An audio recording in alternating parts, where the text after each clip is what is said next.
Hi viewers, எல்லோரும் எப்படி இருக்கீங்க? நல்லா இருக்கீங்களா? இன்றைக்கி வந்து ஆடி மாதம் செகண்ட் வீக்குன்றதுனால எல்லாமே ஸ்டார் கோலம்லாம் போட்டுட்டேன். போட்டு முடித்ததுக்கப்புறமா அந்த இது இருக்குது இல்லையா, செம்மண் வச்சு அது எல்லாமே போட்டு அதுக்கப்புறம் கோலம்லாம் போட்டு முடிச்சாச்சு. அதுக்கப்புறம் வேறு என்ன, சமையல் வேலை தான், சமையல் ஸ்டார்ட் பண்ணிடலாம் அப்படின்னு சொல்லிட்டு போயாச்சு. அதுக்கப்புறம் அன்றைக்கி வந்து பூசணிக்காய் வந்து வாங்கி வச்சுருந்தேன். ஏன்னா ரொம்ப நாளாக பூசணிக்காய் செய்கிறதே கிடையாது. அதனால் பூசணிக்காய் மஞ்சள் பூசணி வாங்கி வச்சுருந்தேன்.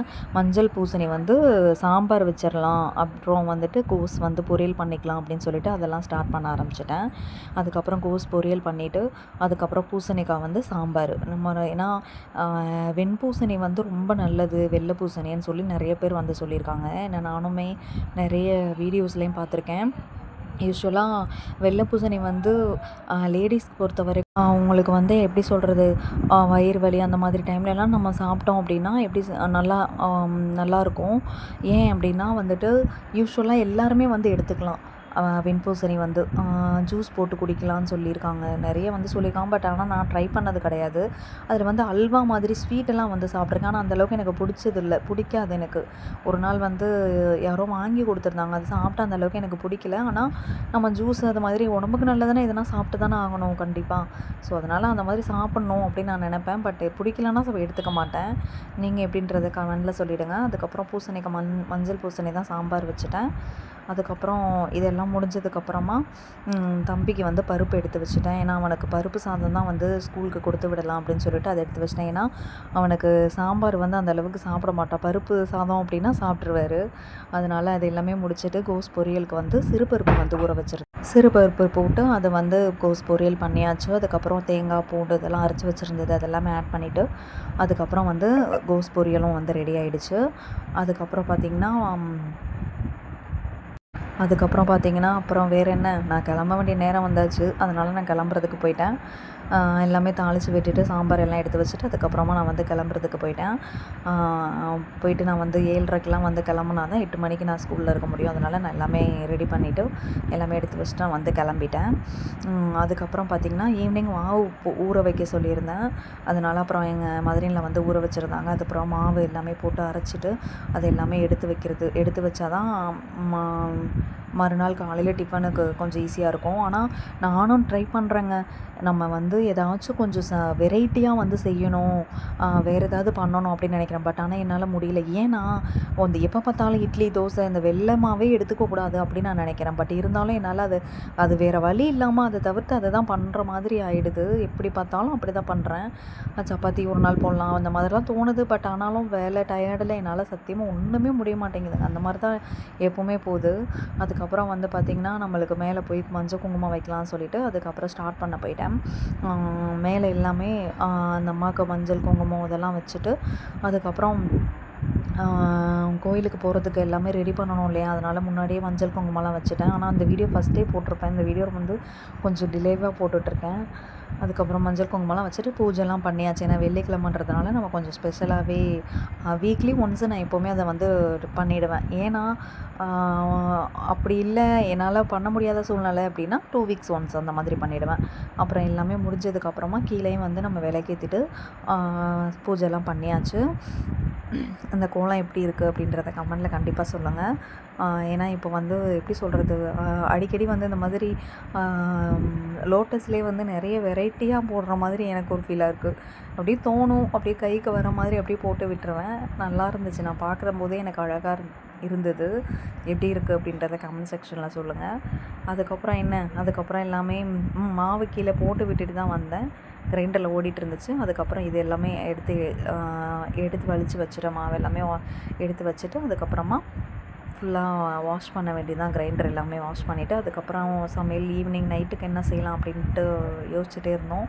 அதுக்கப்புறம் வேறு என்ன பண்ணுறது, தக்காளி தொக்கு கழுத கெட்டால் குட்டி சுவர் அப்படின்ற மாதிரி ஃபுல்லாக தக்காளி தொக்கு அது இது இந்த மாதிரி தான். சப்பாத்திக்கு தக்காளி தொக்கு இந்த மாதிரி தான் எதனா ஒரு வெரைட்டியாக நானும் வடகரி செய்யலாம் அப்படின்னு சொல்லிட்டு நிறைய பிளான் இருக்கும். பட் ஆனால் ஏதோ ஒரு இதில் எதனா ஒன்று சொதப்பி எதனா ஒன்று பண்ணிவிடுவேன்.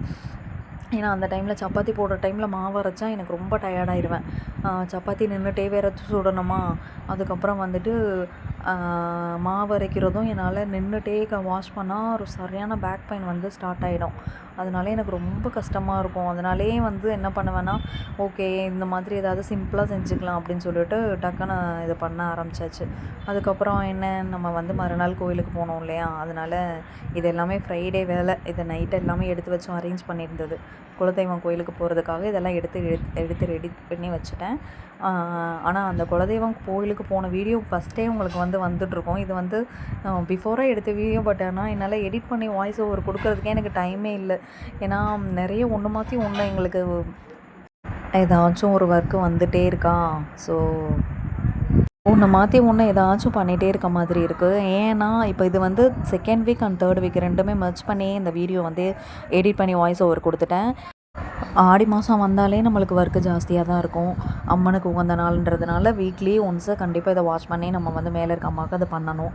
இன்னொன்று பார்த்திங்கன்னா, அன்றைக்கின்னு பார்த்து என் ஹஸ்பண்டு தரை போடலான்னு சொல்லிவிட்டு மேலே வந்துட்டு ஃபுல்லாக பூசணும்னு சொல்லிட்டு இது பண்ணிட்டார். ஏன்னா மழை காலம் ஸ்டார்ட் ஆகிடும் அப்படின்னு சொல்லிட்டு அந்த ஒர்க்கை ஸ்டார்ட் பண்ணிட்டாங்க. அதை ஸ்டார்ட் பண்ண உடனே எங்களுக்கு ரொம்ப டயர்டாயிருச்சு அன்றைக்கி. ஆனால் ஆக்சுவலாக நான் ஜூலை மந்த்தே 5 டேஸ்க்கு மேலே லீவ் போட்டுட்டேன். அதுக்கு மேலே லீவ் போட முடியாது. அதனால நானும் போயிட்டு அந்த தரை போடும்போது அதுக்கப்புறம் ஃபுல்லாகவே என்ன பண்ணிட்டாங்கன்னா, தரை போட்டுட்டு அதுக்கப்புறம் தண்ணி எல்லாமே பிடிச்சி விட்டுட்டாங்க. அன்றைக்கின்னு பார்த்து மழை வருது, எல்லாம் சொதப்பெல்லாம் ஆகிட்டே இருந்தது. அப்புறம் அன்றைக்கி ஈவினிங் போயிட்டு கோயிலுக்கெலாம் போயிட்டு நான் எங்கள் வீட்டுக்கு பக்கத்தில் இருக்க நாகவல்லி முத்துமாரியம்மன் கோவிலுக்கு போயிட்டு சாமிலாம் கும்பிட்டுட்டு வந்ததுக்கப்புறம் மழை லைட்டாக ஸ்டார்ட் ஆச்சு. அது வந்து தேர்ட் வீக்கு. அன்றைக்கி ஃபுல்லாக என்ன பண்ணோன்னா, மார்னிங் நான் கொஞ்சம் ஒர்க்கு மட்டும் பண்ணிவிட்டு போயிட்டேன், சமையல் ஒர்க்கு. ஏன்னா அது வந்து பூவாடை கறின்னு சொல்லுவாங்க. அந்த ஒர்க்கு வந்து அதுக்கு வந்து 2 புடவை வச்சு சாமி கும்பிடுவாங்க. நான் பர்மிஷன் போட்டுட்டு ஸ்கூலில் போயிட்டு 12:30 மணிக்கு போயிட்டு 1:30 மணிக்கு வந்துட்டேன். என்னோடய பையன் வந்து ஸ்கூலில் அன்றைக்கி போகல. ஏன்னா அவனுக்கு வந்து ஃபீவர் ஆகிடுச்சு. ஒன்று மாற்றி ஒன்று அவனுக்கு வந்து எதனா ஒன்று செட் ஆகாமல் வந்துகிட்டே இருக்குது. எனக்கும் ரொம்ப மனசு கஷ்டமாக இருக்குது. நம்ம எதுவுமே இது இல்லாமல் குறை இல்லாமல் நம்ம சாமி கும்பிட்றோம். ஆனால் கடவுள் நம்மளை ரொம்ப சோதிக்கிறாரு அப்படின்ற மாதிரி தான் எனக்கு ரொம்ப கஷ்டமாகவே இருந்துச்சு. அதுக்கப்புறம் நான் காலையிலே சாம்பார், பாயாசம், அதுக்கப்புறம் சக்கரை பொங்கல் இது மட்டும் செஞ்சேன். எங்கள் மாமியார் வந்துட்டு நான் சாப்பாடு வடிச்சுக்கிறேன் அப்படின்னு சொல்லிட்டாங்க. அதனால் நான் அதெல்லாம் வச்சுட்டு போயிட்டேன். நான் சாப்பாடு வடிச்சிட்டு தொக்கு பண்ணாங்க போல். அதுக்கப்புறம் வடை சுட்டிருக்காங்க, இது சுட்டாங்க போல் இருக்குது. ஏன்னா அப்பளம் வறுத்து வச்சாங்க. அதுக்கப்புறம் நான் வந்ததுக்கப்புறமா முன்னாடி நாளே பூஜை பாத்திரம் எல்லாமே வாஷ் பண்ணி எடுத்து வச்சுட்டேன். அதுக்கப்புறம் ஃபுல்லாக மஞ்சள் குங்குமம்லாம் வச்சுட்டு அதுக்கப்புறம் எல்லாமே ரெடி பண்ணி பூஜை பண்ணிவிட்டு நானும் ஸ்கூலுக்கு போயிட்டேன். இந்த தேர்ட் வீக்கில் பூவாடை கறி அப்படின்னு சொல்லிட்டு கும்பிடுவாங்க. அந்த ஆடி மாதம் அப்படி இல்லைன்னா தை மாதம் கும்பிடலாம். இது எல்லாமே நாங்கள் வந்து கும்பிட ஸ்டார்ட் பண்ணிட்டோம். அதுக்கப்புறம் இந்த பூஜை முடிஞ்சதுக்கப்புறம் கூழ் ஊற்றுற வேலை இருக்குது. இது எல்லாமே ஒன்று மாற்றி ஒன்று வந்து வேலை ஜாஸ்தியாகிட்டே போவோம். ரொம்ப டயர்டாயிருச்சு சத்தியமாக. எனக்கு ரொம்ப என்னால் முடியவே இல்லை. ஏன்னா குலதெய்வம் கோயிலுக்கு போய் இந்த ஒர்க்கு அந்த ஒர்க்கு அப்படி சொல்லி பண்ணிகிட்டே இருக்கும்போது ரொம்ப உடம்பு வந்து ரொம்ப டயர்டாகவே இருந்துச்சு. இதுதான் first week and second week பண்ணது ஒர்க்கு எல்லாமே. உங்களுக்கு என்னோடய வீடியோ பிடிச்சிருந்துச்சு அப்படின்னா லைக் பண்ணுங்கள், ஷேர் பண்ணுங்கள், சப்ஸ்கிரைப் பண்ணுங்கள். ஓகே, நல்லதே நினைப்போம், நல்லதே நடக்கும்.